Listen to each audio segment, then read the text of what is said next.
All right. Welcome to the Alfi podcast, episode 8. This one is very, very exciting for me in particular, and I'm sure it's going to be really valuable for the viewers. Remember to like, subscribe, and share.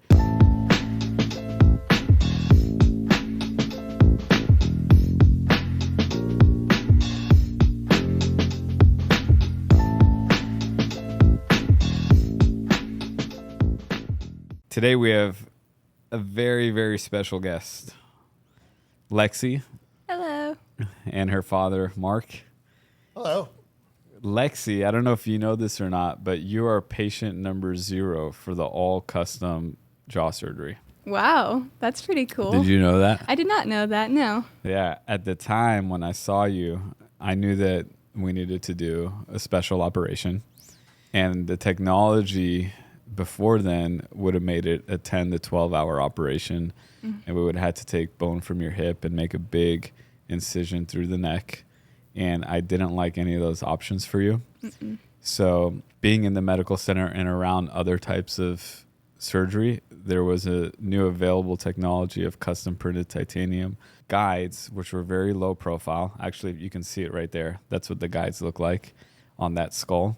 And Those are her models? those are not hers, but Okay. now we do it for everybody. Yeah. But I thought that if I could use that type of technology and plan your case that way, I could execute this operation all inside the mouth, not go through the neck, not have to replace your TMJs or joints and have a huge operation. And I went for it. And I've never looked back because I think we finished it in 4.5 hours, if I remember correctly. And surgery was super successful. Yeah, And no scarring at all. Not one bit. There was like one incision right here and right here. Right. And you can't even tell at all. And those were just what we call trocar sites to get the highest screws that we can't angle from the mouth. Just a little poke to get through and make those, and those heal perfectly. Yeah. So it was a landmark. You're a landmark patient because I think that you actually changed jaw surgery for everybody forever. That's pretty cool. Because Wow, the pioneer. Yeah, I don't know if you knew that.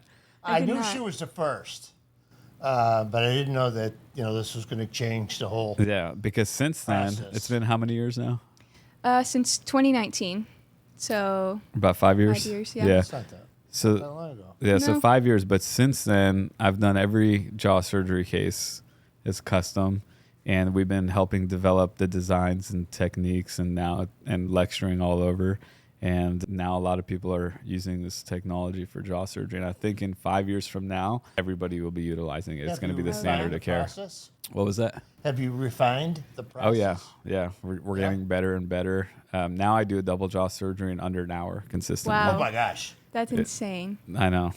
That's awesome. that's fast. So I wanted to share that with you. I didn't know you know that because I I didn't. lecture a lot and I present your case every time I lecture. Oh, that's So you're awesome. well known. That's so cool. All right. So I want to start from the beginning. Okay. Okay. How old were you at the time? Let's see. I think I was going into my sophomore year of high school. So 15, 16 maybe? 15. Yeah. You're 20, less 5. Yeah. Yeah. And Yeah. Mark, I'm glad you're here because you were there all along. I was. Every Yeah. single appointment. Every single Yeah. appointment. I Yep. even slept there. I know. You were there all along. Let's talk about Lexi. I want to hear from you, and then from Mark. What was the goals? What were the things you were trying to fix? What was bothering you? What was the motivation? Signs, symptoms? Well, there was quite a few. You could see the picture. My jaw was completely like the whole bottom part of it was back. So it definitely needed something fixed about it. I feel like I couldn't breathe as well. And I feel like if it would have progressed any worse, there would have definitely been some issues with like chewing or talking. I feel like anything like that, something that would have definitely had a big impact on it. Do you feel like it was causing any struggles with sleep, concentration, focus? At the time, I didn't really know any different, but looking back, I would have definitely said that all of those things were struggles, and it definitely was far improved from what it used to be. And what were your goals then? At the time, I was kind of nervous that it would get worse or different things like would it improve or something, it would start getting really painful. So probably the goal would be to stop the progression that it was heading down. You know, when I saw you, your joints had kind of melted away Yeah. and your chin went backwards. I saw you at that point where a lot of that regression had already happened. Right. Was that a gradual process? I feel like it was once, I think it happened like once I hit puberty is when it happened, and then it just started progressively getting worse up until like we stopped it with the surgery. Was that something that was giving you a lot of anxiety seeing it? It was. I definitely Progress. didn't like my appearance at the time. I would also get made fun of in school too about my jaw and having like no chin or no jaw. That was also really hard. So an appearance thing was also a big factor of it. Do you think that it affected your confidence at that age? It's a tough age. Definitely. Yeah. Especially being such a tough age. It happened like I had it that way throughout middle school, and middle school already is tough. And then adding that, it definitely didn't help. Mark, what was your experience as a father at that time? Shock. Yeah. Yeah. I mean, you see your daughter's face go from, having a chin to it disappearing. Now it was gradual. So you don't really notice it in the beginning. But after a period of time, I'm like, wow, something's going on here. Yeah. Started doing some investigation with oral surgeons. Then you came highly recommended. We got Lexi in to see you probably, at least a year or two before surgery. She had to have braces, and then she needed some teeth pulled in order to do all the jaw work. I remember all that. Coming out of surgery afterwards with the pee bag on her jaw because The frozen peas. yeah. I was astonished at the change. The transformation right Oh away. my gosh, it was unbelievable. I was very happy. I'm like, she's going to be really happy with this one. Yeah, I think we all were. Yeah. Definitely. You know, something I take for granted, at least at the time, we had you here for evaluation and consult, and then it was time for surgery. And I'm telling you that I'm going to do this operation. It's a new technology. Nobody's really done it before. What was... Can you spell freak out? Because you guys seem so stoic. And I think at the time I take for granted what that must sound like or feel like. But what was that like? For me, it was definitely nerve-wracking. Any type of surgery, I feel like it would make anyone kind of nervous. But I didn't really think about it as like the first one to do this type of surgery because I've heard such good recommendations about you. I've heard that you're like the at least top 2 or top number 1 doctor for this type of surgery in the entire world. So I was fairly confident in your abilities to be able to perform this. But as anyone would be, going into surgery is pretty nerve-wracking. Me as a parent, it was scary. You're turning your child over to a person like yourself, and you're hoping that the best is going to happen, but you're also the guinea pig. You're the first one on the block. Mm-hmm. And so that was frightening as well. But again, like Lexi said, with your credentials and, being renowned for doing this kind of work. Yeah, you had some confidence. We did. Yeah. I felt Definitely. that. I felt a lot of confidence and stoicism on your part. Yeah. And a lot of courage, Yeah. which is commendable for sure. Thank you. On the flip side, what did it sound like when I said, you know what, we can do this all inside the mouth, don't have to put any incisions in the skin, and don't have to replace joints, because that's what really would have been the standard at the time? I was pretty blown away. I was like, how is he going to do this? Like, this seems almost impossible. All through in the mouth, no scars, nothing like that. It was just kind of shocking. I was like, I didn't know that this type of surgery would even be possible. So there were some doubts. Maybe, but more so just like, it seems unheard of to do something like that. Like, Yeah. that's crazy. Yeah. But I was like, okay. Let's do it. Yeah, let's do it. Yeah. Looking back at it, I'm also glad I had the courage and confidence to plan it that way. Yeah. Because I'm so happy. Right. I couldn't have imagined doing it through what you said, like how I have to have a scar on my neck. That would be crazy. Yeah. really, really happy with the way that we did it. I'm glad you went for it. What did you anticipate the recovery would be like beforehand? I wasn't sure kind of what it entailed. I knew that there would probably definitely be some changes in like what I could eat and how I would react to it and different things like that. Overall, I wasn't really too sure what to expect. Yeah. You had just faith really to get through the process. Yeah, definitely.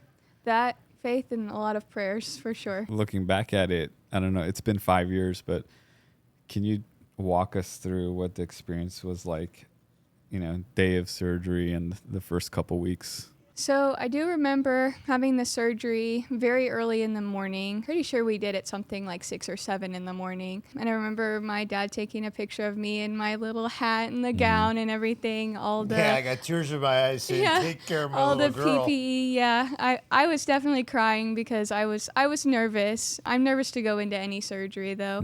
It wasn't really different, but I knew it was going to be a long surgery. And then I would say we went into the surgery, and after that I don't really remember much because I was under anesthesia, so there wouldn't be any way I would remember it. But I do remember being rolled on the hospital bed, the nurses like holding my hand and telling me like it's gonna be okay, like we'll get you through this, like you'll do great, and just comforting me. And that's pretty much what I remember going. And I have like a vivid memory of them being like holding my hand and just walking me through it and saying you're gonna be okay. And I kind of felt like peace throughout that. And then once the surgery was over, don't remember much from that day, at least, because I think I was still under some anesthesia. And then I do remember my nurses were phenomenal. They were so sweet. They were always taking care of me. And I have a picture with one of my favorite nurses, and she's smiling, and it was great. They were so sweet. And I do remember when I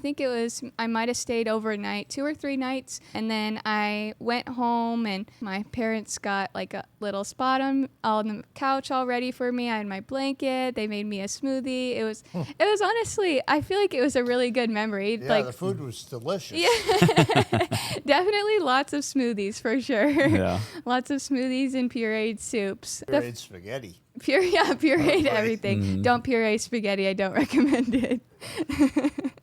But the first 2 weeks, I feel like, I don't know if everyone's recovery is like this, but I don't really remember having a whole lot of pain ever. I didn't have any bruising except for one little bruise that came right under my chin, and it was in the shape of a heart. I do remember that one specifically, but that was the only bruise that I had. I didn't have any scarring. Really, it was pretty smooth, I have to say.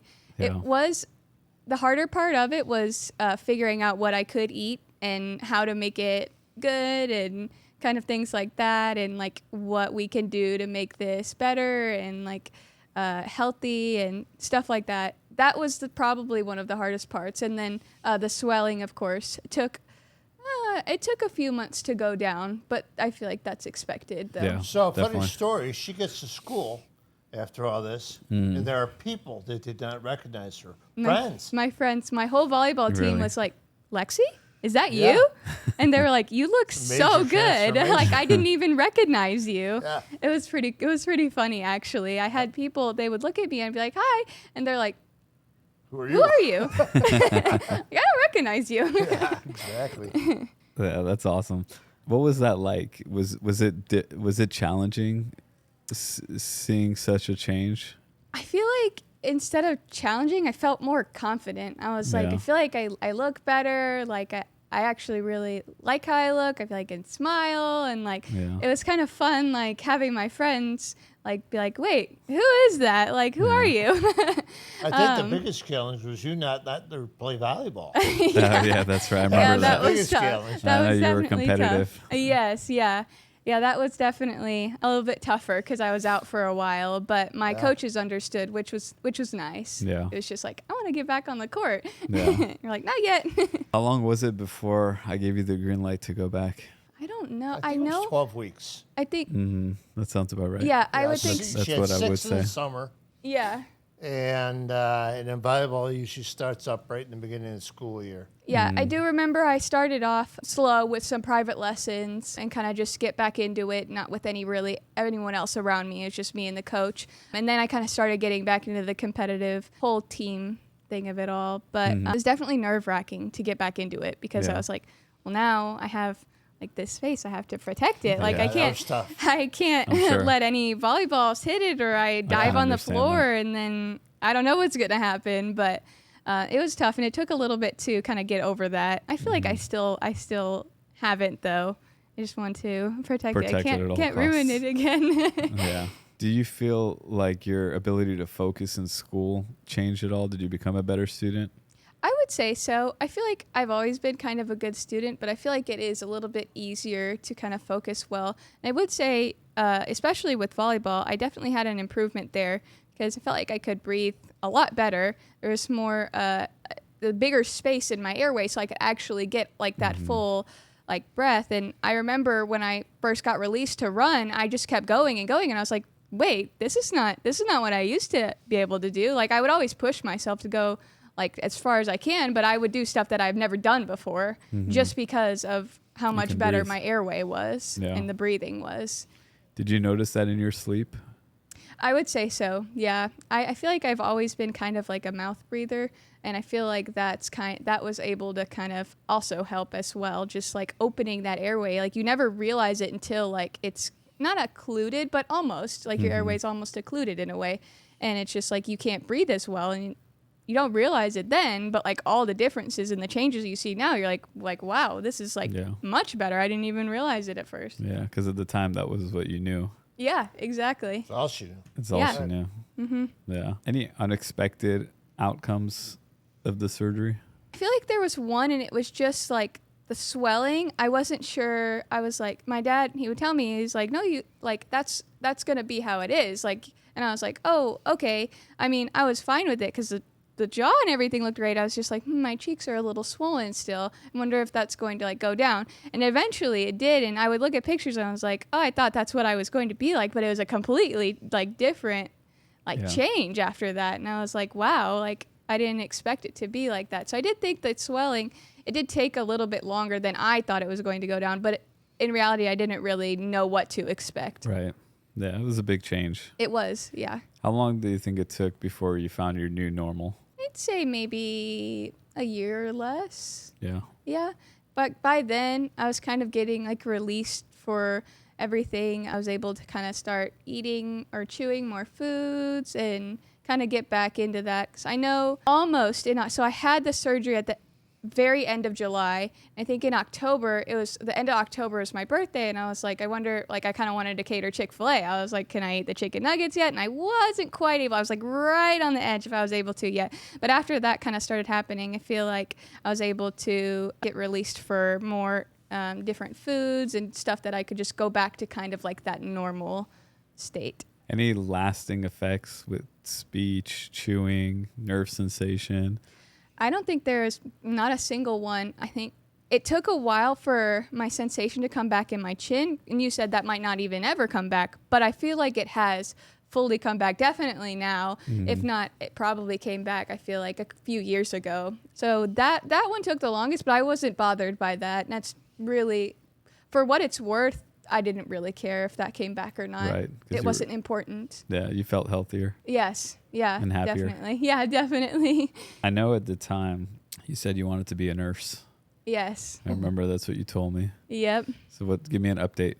Well, I'm in nursing school now. I'm in my first semester.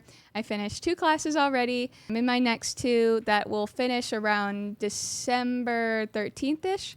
Had a test this morning. Yeah, I had a test this morning, and I passed, which is good, and it's going well. It is going really well. I'm making a lot of friends, and I'll tell them kind of like about what my surgery was, and they're like, oh my gosh, that's really cool. And they love to hear about it because they're nurses too, and they kind of love that whole like medical field thing. So I'll tell them about it, and they really enjoy to hear about that as well. Take about 1.5 years to get my registered nursing license, and I'm going to continue on for that. I'm going to go get my bachelor's and then my master's to be a nurse practitioner. Maybe my doctorate, but we'll see. We'll see. That's awesome. I'm really Yes. happy. I think all your patients are going to benefit from just a lot of your characteristics, your stoicism, your charm, Yeah. your empathy, and then your experiences. Yeah. Yeah. I hope so. Maybe one day I'll even have my own practice. For sure. For sure. You will. Looking back, what has been the most rewarding? Definitely the way that like my whole smile and personality and confidence has changed. It really brings like a lot of confidence up in you knowing that like, you know, the saying you look good, you feel good. So I feel like that was kind of big for it for sure. And then with everything just in like the athletic portion of it, just being able to do so much better than like I thought I could. Yeah. Like before I was like, this is like the best I can do. But now with this whole airway and jaw surgery and change and everything, it's like so much better. So I think those two things were definitely big for that. Yeah, that's great. Mark, how about for you? One, the most rewarding aspects. What did you anticipate compared to how it went? Going in, I had no idea what to expect. You know, this is a whole learning curve. We knew nothing about this kind of surgery. You got to learn it all. And, you know, the outcome was fantastic. I mean, you did a great job. And it's lasting, as you can see. It was tough. You know, there were some tough times there. And, you know, I'm very much involved in the volleyball. And we set up practice at home with a net and a hitting box and all that. And so to have her have to back off of that for 12 weeks was a little tough because I knew where she wanted to go with it. But we jumped right back in, which was good. Yeah. And meals were a little tough, you know. Had to make these pureed meals for, I don't know, how long? A while. 12 weeks. Yeah. I probably put you on a 3 month. Yeah. 3 yeah. months. And then you could kind of introduce some soft foods. Yeah, that was tough. But the overall process was, you know, looking back's hindsight, it's easy. But it was good. It was Yeah. Now that you're 5 years out, what kind of advice would you give to anyone that's considering jaw surgery and then someone that's actually going to get jaw surgery? I would say, first off, after you get it, don't puree ravioli with sauce or anything like that together. It's not what you think it's going to be. It's not good. baby food. Yeah. But in all reality, I would say overall it was completely worth it. I would say if you're considering it, I would say do it. I think it's completely changed my life. And if you're going to do it with anyone, Dr. Alfi's the best person to do it with. I'm not biased or anything. I'm saying it because of the results that I had with my surgery. They were phenomenal. I think it's completely worth it, 100%. And if you're going into it, don't be nervous. It will be okay. You've got a very, very good surgeon who's taking care of you, and you've got a very great team of nurses who are also taking care of you. You'll be fine. It'll be worth it, and you'll get through it. I think you'll do great. Yeah. Well, thank you for that. You're welcome. Mark, any advice for a parent? Just go hand in hand with your child. Yeah. Go through the process, you know, listen, learn everything that you can, and just be supportive. It's, you know, kind of their choice, but, you know, you're there to help them out throughout the process. Yeah. And, you know, I think again, that- it's tough as a parent because you don't know what the outcome's going to be. Yeah. Yeah. But, you know, again, looking back, it was the right decision. Yeah. I'll tell you something very powerful in my experience from my experience with y'all. And I've done over 1,000 of these Wow. surgeries in the last 13 years. Your recovery was exceptional. You know, we got everything we wanted. Right. We really had no issues, and it was such a large operation. And I attribute that not only to technology and, you know, the surgery that I perform, but a lot to do with the patient and the support system. I do see a huge difference when patients have faith and positivity and optimism and trust versus patients that don't. Physiologically, I think that there's a difference in the recovery Yeah. with those things. And I also see the same likeness when there's a positive supporter And you guys both had that amazing, miraculous secret formula, which was faith, trust, optimism, and matched with a support system that brought that energy. I do believe in energy and energy transfer and what it does for people. And I say very this, much alike. Yeah. Yeah, oh, yeah. The way we think and how we handle situations and what we do. Yeah. Yeah. And I'm saying this from experience, seeing how the same operation will have different types of recoveries. And I think that that's such a huge common denominator. Yeah. And I think on top of that, we're Christians and I have full faith in God, and I prayed throughout the entire process before going into surgery, after, and I would attribute a lot of that to God as well, because I don't think my healing process would have been the same without him. He was able to work over you and over the surgery, and I prayed for that. Like, I remember sitting in my bed praying, like, God, just keep your hands over this hospital, keep your hands over Dr. Alfi and the surgeons and the nurses in there, like, be within them and help them to perform this work. And I think if I wouldn't have done that, there would have been a different outcome. I believe that too. Yeah. That's beautiful. Yeah. Attributed a lot to him. Yeah, that's beautiful. What kind of nursing do you want to go into? I kind of want to do pediatrics, maybe labor and delivery, but I haven't gone through those rotations yet. So we'll see if I like it or not. But I definitely love the little kids for sure. Yes. We have an amazing children's hospital next door. You do. That's where we're parked. Yeah. Good. But what a blessing to be here in Houston, such an amazing medical campus for an aspiring nurse to be. I think there's nowhere better. No, there's not. Houston's like the medical center to be in, and to feel like that was also kind of a God thing. So we moved from Illinois down to here, and I feel like it was just all perfect timing. Like, who would have known that I wanted to be a nurse and that we moved to the medical center of like the entire nation? I mean, it's kind of funny how it works. Yeah. Definitely not a coincidence. No, it's not a coincidence. It's meant to be. Yeah. It's meant to be that I feel that way about myself being here in Houston. Yeah. It's not somewhere I ever imagined living. It's not No. happenstance. No. Who would have imagined so that one of the here. Yeah, who would have imagined one of the best surgeons in the world was in Houston, where I needed to be for my surgery. For the surgery. It's just, I feel like there's no other way. Do you ever think, had you not gone through with the surgery, what life would look like right now? Oh, I don't know. I don't even want to think about that. I feel like it would be completely different. I just feel like it lined up to where if I wouldn't have done it, there would have been kind of like major differences and changes in my life. And doing it, I feel like I did it at the right time, at a good time, at the right time. And I feel like it all kind of lined up perfectly for that. I think that was a good age, especially with what you were dealing with. Yeah. To go through it, because it's such an important time in development. Yeah. Both socially, and setting yourself up for your career and the rest of your life. So, and you have the advantage at 15 of healing better than I would right now. Yeah. So, what was your go-to meal during those 3 months? What did you enjoy? Let's put it that way. I would have to say my mom's homemade pea soup. She would puree it for me, and I've always loved that meal. I would even ask for it on my birthday sometime. But the way she was able to puree it and to make it where I could actually eat it, and I feel like it was great.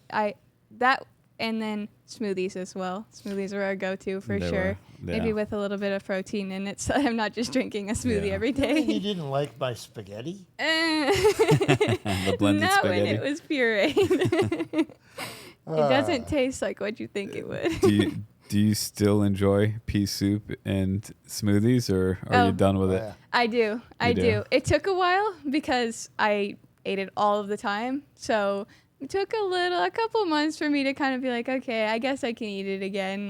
But I definitely now, being 5 years out, I do enjoy it now. Yeah.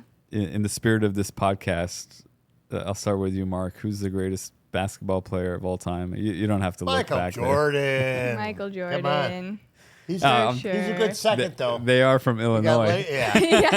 Going through the 80s and 90s with Michael was fantastic. It was a lot of fun. But, you got Kobe's good. Bird. Yeah. That era. That era was fantastic. Era was fantastic. You don't have that now.